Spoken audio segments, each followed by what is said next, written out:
हे guys, Ashish है। Welcome to Ashish stock talk. और इस वीडियो में बात करते हैं बैंक निफ्टी निफ्टी के बारे में। मेरा क्या व्यू है मार्केट को लेकर, कल किस तरीके से मार्केट बिहेव कर सकती है, निफ्टी बैंक निफ्टी। और दो ऐसे स्टॉक्स भी मैं इस वीडियो में डिस्कस करूंगा।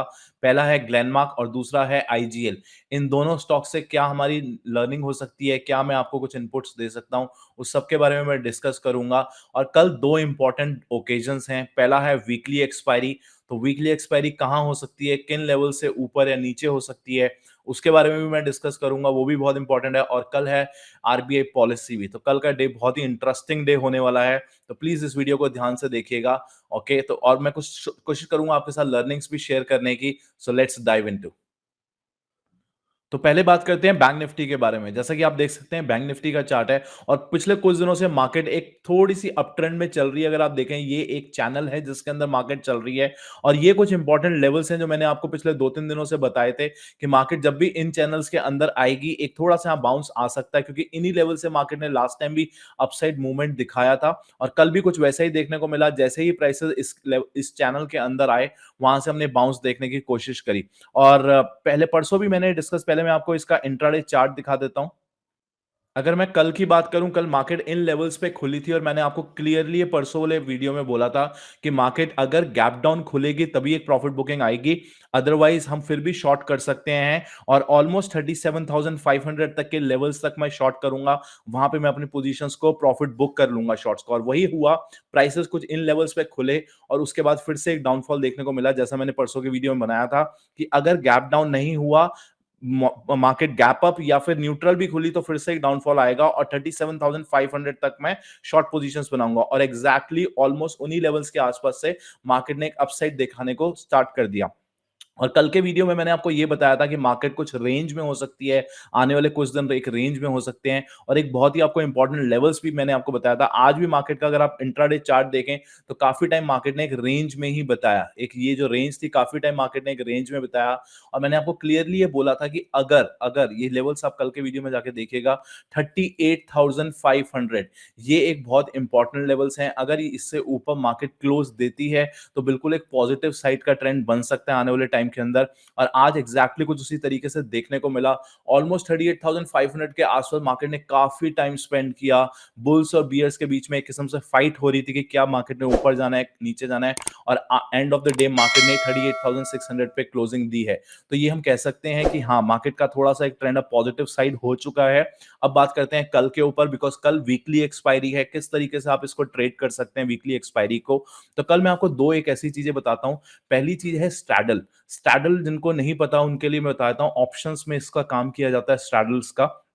स्ट्रैडल का मतलब होता है कि फॉर एग्जांपल अगर मार्केट कल 38,500 पे ओपन होती है, राइट, इस चीज को ध्यान से समझिएगा गाइस। अगर 38,500 पे मार्केट कल ओपन होती है तो 38,500 की ही मैं कॉल सेल कर रहा हूं, राइट, और 38,500 की ही मैं पुट को भी सेल कर रहा हूं। दोनों चीजों को मैं सेल कर रहा हूं। इस चीज को बोला जाता है स्ट्रेडल एट द मनी, क्योंकि जहां पे मार्केट खुल रही है उन्हीं लेवल्स की कॉल और उन्हीं लेवल्स की पुट को मैं सेल कर रहा हूं। इस चीज को स्ट्रेडल बोला जाता है। अगर आप ऐसा करते हैं तो मैं आपको एक बैक टेस्टिंग के रिजल्ट्स बता रहा हूं। ये आपका 70 ऑलमोस्ट 70% सक्सेस रेट है। 70% ऑफ द टाइम आप प्रॉफिट में रहेंगे स्ट्रैटेजी में, राइट। ये 70% ऑफ द टाइम है। 30% ऑफ द टाइम लॉसेस भी हो सकते हैं। तो कल आरबीआई पॉलिसी भी है। ऑलमोस्ट आई थिंक 10 बजे के आसपास आरबीआई पॉलिसी है। तो उससे पहले हो सकता है मार्केट एक थोड़ा सा रेंज में से अपसाइड के मूवमेंट में रहे, क्योंकि जैसा मैंने आपको बताया 38,500 से मार्केट ऊपर आ चुकी है। तो मैं एक्सपेक्ट कर रहा हूं थोड़ा सा अपसाइड की मूवमेंट में ही रहेगा।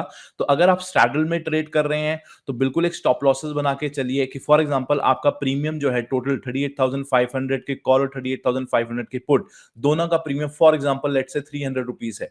तो 300 का कुछ परसेंटेज लेट दे 30%। अगर 30% मेरा स्टॉप लॉस है, अगर ये प्रीमियम 30% यहां से राइज करते हैं तो मैं स्ट्रैडल को क्लोज कर दूंगा। अदरवाइज ये डिक्लाइन होते रहते हैं तो मैं उसको ट्रेल करूंगा। तो ये एक स्ट्रैटेजी है जिसपे आप काम कर सकते हैं। दूसरा जो मेरी एक्सपेक्टेड है कल मार्केट से, मेरे को लग रहा है मार्केट कल 38,400 से लेवल से ऊपर क्लोजिंग दे सकता है। ये भी एक बहुत इंपॉर्टेंट लेवल है। 38,400 से ऊपर बैंक निफ्टी में कल क्लोजिंग आ सकती है। बट इस चीज को गाइस प्लीज ध्यान से करिएगा काम। मैं ये नहीं बोल रहा हूं कि मैं 100% और टाइम सही होता हूं, मेरे भी लॉसेस होते हैं।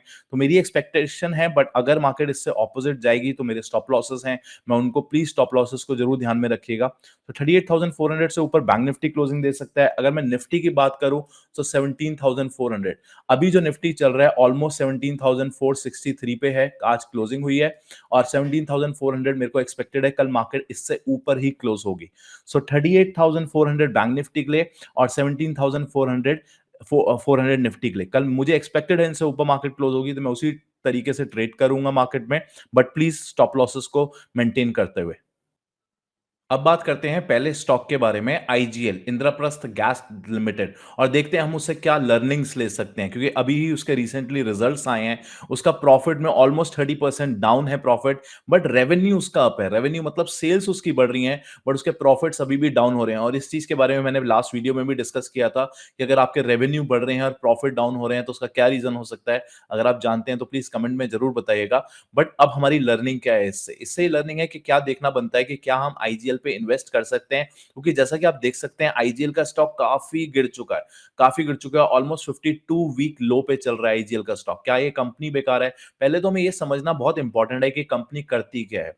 कंपनी करती है दो तरीके से काम। पहला है इनके सीएनजी के एक किस्म से आप बोल सकते हैं पेट्रोल पंप्स, पेट्रोल तो नहीं बोलूंगा बट सीएनजी पंप्स बोल सकते हैं उस चीज को, जिन ट्रांसपोर्ट पे आप देखते हैं जो सीएनजी गाड़ियां होती हैं, ट्रांसपोर्ट और कमर्शियल व्हीकल्स में ज्यादा यूज होता है सीएनजी का, वहां पे यूज होता है सीएनजी। और दूसरा इनका मेन बिजनेस है जो घरों में गैस आती है, गैस की पाइपलाइंस जो आती हैं, गैस सिलेंडर्स नहीं मैं बोल रहा हूं, गैस पाइपलाइंस जो अब घरों में आनी शुरू हो चुकी हैं पिछले कुछ सालों से। ये दो इनके मेन बिजनेस है। तो पहला बिजनेस है सीएनजी गैस, जो ट्रांसपोर्ट व्हीकल्स में, कमर्शियल व्हीकल्स में ज्यादा यूज होती है। और सेकंड बिजनेस इनका जो सीएनजी की पाइपलाइंस जो घरों में आती हैं, ज्यादातर बिजनेस इनका नॉर्थ साइड रहता है, जैसे कि दिल्ली, गुड़गांव, पूरे नॉर्थ एरियाज में इनका ज्यादा बिजनेस रहता है। तो इनके प्रॉफिट गिरने का एक मेन रीजन ये भी है क्योंकि अभी कोविड चल रहा है। कोविड की वजह से काफी स्कूल्स जो हैं वो बंद हो रखे हैं। और आप जानते होंगे स्कूल्स का जो ट्रांसपोर्ट होता है, जो स्कूल की बसेस होती हैं उसमें सीएनजी गैस यूज होती है। तो सारे ट्रांसपोर्ट बंद हैं, सारे स्कूल्स कोई सीएनजी नहीं भरवा रहा है। काफी ओला उबर जो कैब्स चलती हैं, लोग वो भी अब यूज अवॉइड कर रहे हैं लेना। पहले तो आप घर से ही नहीं निकल रहे हो, और अगर आप घर से भी निकल रहे हो तो अपने प्राइवेट व्हीकल्स में ही जा रहे हो, कमर्शियल व्हीकल्स आप कम यूज कर रहे हो। तो उस रीजन से सीएनजी की गैस जो है काफी कम हो चुकी है, वो पहला रीजन है। सेकंड रीजन है अब धीरे धीरे जो गवर्नमेंट भी इस चीज को प्रमोट कर रही है कि आप इलेक्ट्रिक व्हीकल्स लीजिए, इलेक्ट्रिक व्हीकल्स के ऊपर ज्यादा प्रमोट किया जा रहा है। तो वो एक सेकंड मेन रीजन है कि आने वाला टाइम हो सकता है इलेक्ट्रिक व्हीकल्स का हो, तो क्या सीएनजी, क्या आईजीएल उस वजह से गिर जाएगा, यही एक रीजन है। कंपनी के स्टॉक प्राइसेस काफी नीचे जाते जा रहे हैं। बट फ्यूचर क्या है, क्या फ्यूचर में फिर होगा?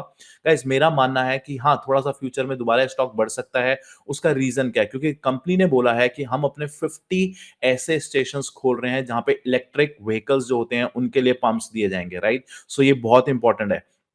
सी चेंज इज वेरी इंपॉर्टेंट। अगर आप अपने आप में चेंजेस नहीं करोगे so it means you are dying. But company ने एक्सेप्ट किया कि हाँ, सीएनजी के डिमांड जो है वो कम होती जा रही है क्योंकि कमर्शियल व्हीकल्स जो हैं अब इलेक्ट्रिक्स के ऊपर मूव कर रहे हैं। तो उन्होंने इस चीज को एक्सेप्ट किया और बोला कि अब हम 50 ऐसे स्टेशन लॉन्च करेंगे जहां पे इलेक्ट्रिक पंप्स, जो इलेक्ट्रिक व्हीकल्स होते हैं, उनको सप्लाई दी जाए। तो वो पहला एक इंपॉर्टेंट रीजन है। सेकंड, कंपनी ने ये भी बोला है कि अब जो हम ज्यादातर सेंटर्स जिस सिटीज में हमारी सप्लाई है, अब हम उस सिटीज को ग्रो करेंगे। हम ऐसे एरियाज में भी जाएंगे जहां पे पाइपलाइंस अभी तक नहीं डाली गई हैं, तो वहां पर हम ग्रो करेंगे। वो एक सेकंड इंपॉर्टेंट कंपनी का बोलना है। और थर्ड इंपॉर्टेंट, जैसे ही कोविड बंद होगा दोबारा से कमर्शियल स्टार्ट हो जाएंगे तो गैसेस दोबारा से डलनी स्टार्ट हो जाएंगी पंप्स के अंदर, राइट? सो ये इस सब को देखते हुए लगता है कि कंपनी थोड़ा सा स्ट्रीमलाइन में आ सकती है।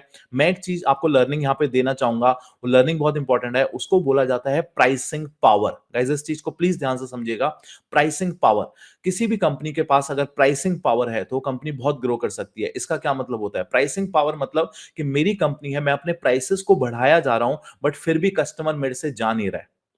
You getting my point, right? अगर मैं अपनी कंपनी का जो प्रोडक्ट है, मैं कंपनी का प्रोडक्ट बनाता हूँ बट उसके मैं प्राइसेस कम नहीं कर रहा हूँ, बट कस्टमर मेरे से जा नहीं रहा है। उसके कुछ रीजंस हो सकते हैं, जैसे कि मेरा कंपटीशन नहीं है, कोई मेरा कोई कॉम्पिटिटर नहीं है मार्केट में, वो पहला रीजन हो सकता है। दूसरा रीजन ये भी हो सकता है कि कस्टमर को मेरा ही प्रोडक्ट बहुत अच्छा लग रहा है, कस्टमर कहीं दूसरे एरिया में नहीं जाना चाहता। जैसे कि मैं आपको एग्जांपल देता हूँ, लिकर बिजनेस, सिगरेट बिजनेस, जो लोग स्मोक करते हैं, वो एक तरीके की, अगर आप सिगरेट स्मोक करना स्टार्ट कर देते हैं, अगर उसके प्राइसेस बढ़ते भी हैं, तो आप सिगरेट जल्दी से चेंज नहीं करते हो अपना ब्रांड, राइट? तो वो एक प्राइसिंग पावर है। अगर आप किसी रिजॉर्ट में जाते हो, अगर आप लोगों को, बच्चों को अगर कोई गेम्स, कोई डिज्नी पार्क पसंद आ रहा है, तो बच्चा जरूर बोलेगा मुझे इसी डिज्नी पार्क में जाना है। अगर वो डिज्नी पार्क अपनी प्राइसिंग पावर बढ़ा भी देगा, तब भी बच्चा बोलेगा नहीं पापा, मुझे नेक्स्ट समर में उसी डिज्नी पार्क में जाना है। This is called pricing power. और ये प्राइसिंग पावर मुझे लगता है आईजीएल के पास है। आई होप यू, आपको यूजफुल लग रही होगी learning. If you finding this useful, just type useful in the chat box, give me a like and subscribe to the channel.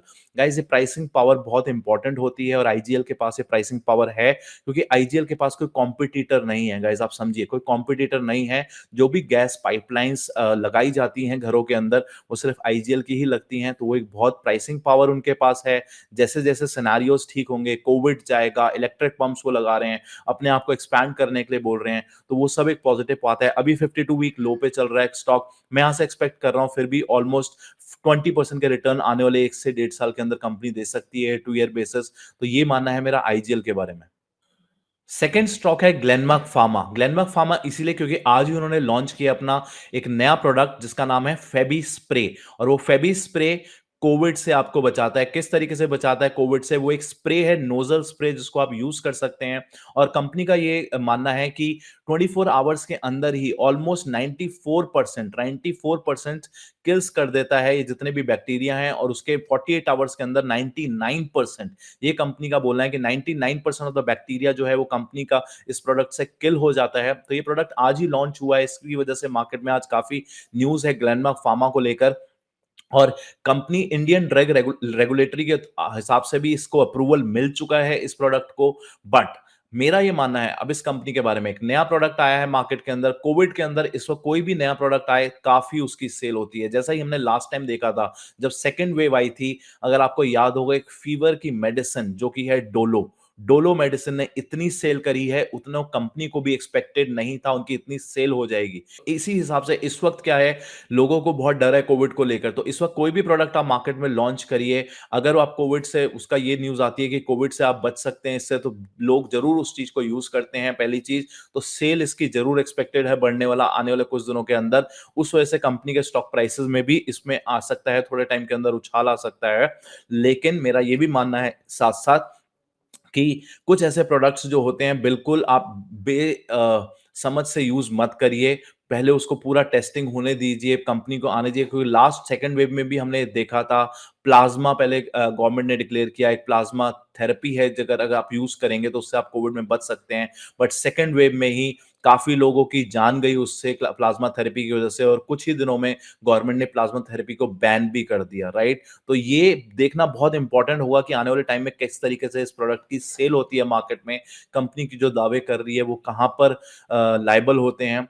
तो अभी कुछ टाइम से ग्लेनमार्क फार्मा का जो स्टॉक है एक रेंज में चल रहा है, और मेरे को जैसे ही लगता है कि रेंज थोड़ी सी भी अपसाइड की तरफ टूटेगी, तो यहाँ पे भी हम प्राइसेस ऊपर जा सकते हैं ग्लेनमार्क फार्मा के। मैक्स बहुत ज्यादा एक्सपेक्ट नहीं कर रहा हूँ ग्लेनमार्क फार्मा के रिटर्न्स। कंपनी अच्छी है, फंडामेंटली कंपनी अच्छी है, टेक्निकली काफी गिरी हुई है कंपनी। यहाँ से 15-20% ईयर टू ईयर रिटर्न्स में एक्सपेक्ट कर रहा हूँ, उससे ज्यादा रिटर्न्स में एक्सपेक्ट नहीं कर रहा हूँ। आई होप आपको ये आज का वीडियो अच्छा लगा होगा, काफी कुछ लर्निंग्स देने की मैंने कोशिश करी।